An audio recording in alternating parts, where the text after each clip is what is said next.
Bienvenue à la cage du conteur. Mon nom c'est El Hadj Lebon. Lebon comme le conte il était une fois et El Hadj comme un surnom que j'ai depuis tout petit. Donc je suis un conteur, un musicien. Donc voilà, c'est un espace qui se trouve au niveau de la Somone, qui part de l'idée de ce qu'on a et l'amour qu'on a du conte pour avoir un espace qui est dédié à ça. C'est ouvert à toutes sortes d'art et de culture. L'objectif que je vais vous annoncer à Wax Art, c'est que le conte en Afrique et dans notre sous-région gravite autour de cet espace, que ça puisse se transformer en une sorte d'académie de conte. Et voilà.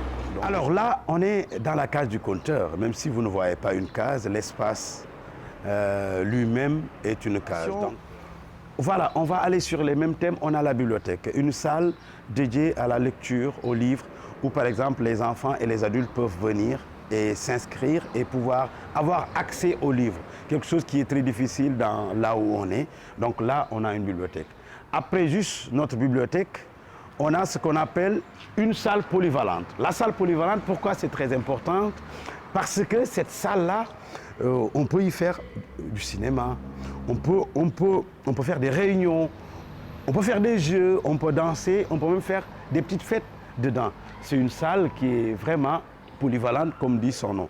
Donc après, on a l'espace extérieur. Cet espace-là, c'est ce qu'on appelle cette sorte de cour de la case du conteur, ou par exemple, qui peut se transformer en restaurant, parce que cet espace-là est aussi un restaurant pour certains, mais un espace de jeu pour les enfants. C'est juste pour dire que on vous accueille, petit et grand, toute la famille, hein, on ne laisse personne en rade. Hein. Il y a le cœur de cet espace. Tada! Le théâtre. Le théâtre, c'est...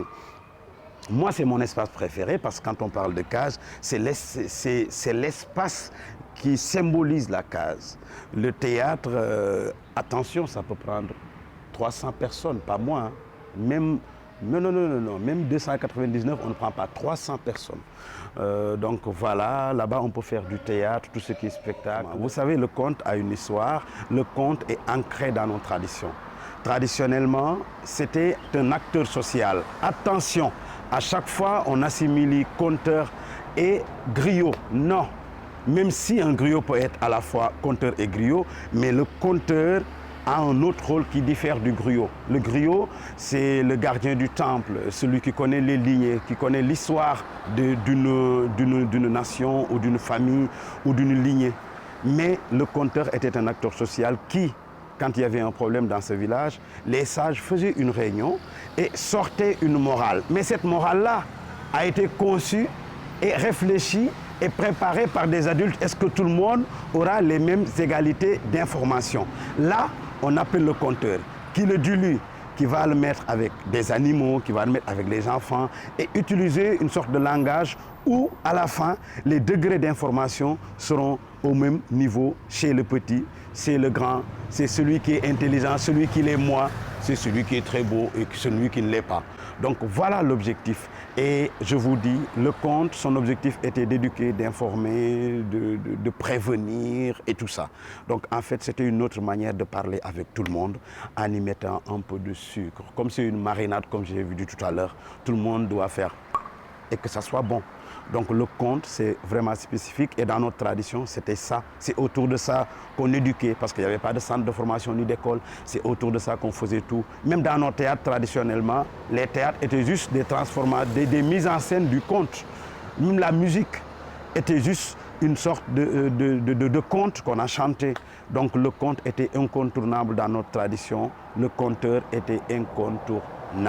De ce statut de conte autour de la famille, autour d'une société, autour du cercle familial qui est fait par un parent ou quelqu'un qu'on connaît, à un conte qui va faire des tournées internationales, qui est sur scène dans des théâtres et autres.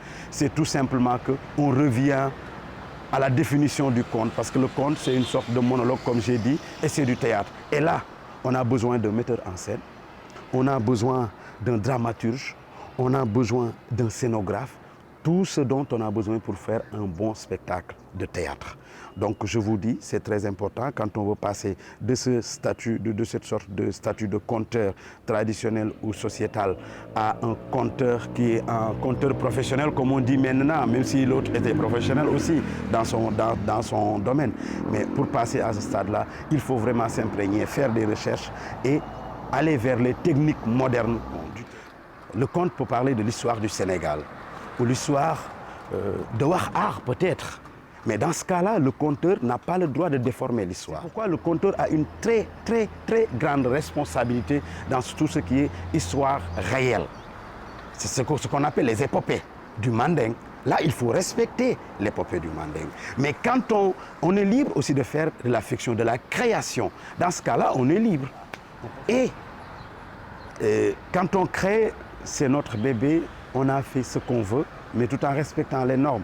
Parce que si on crée et qu'on est complètement détaché de la réalité, c'est un peu difficile de pouvoir le représenter. Il faut toujours titiller la réalité pour aller vers la création ou la fiction. Alors, ça c'est moi, ça c'est mon premier bébé. Pendant 15 ans, j'ai fait le tour du monde en mettant mes contes sur scène, en parlant de mes contes, en récitant mes contes, en racontant mes histoires.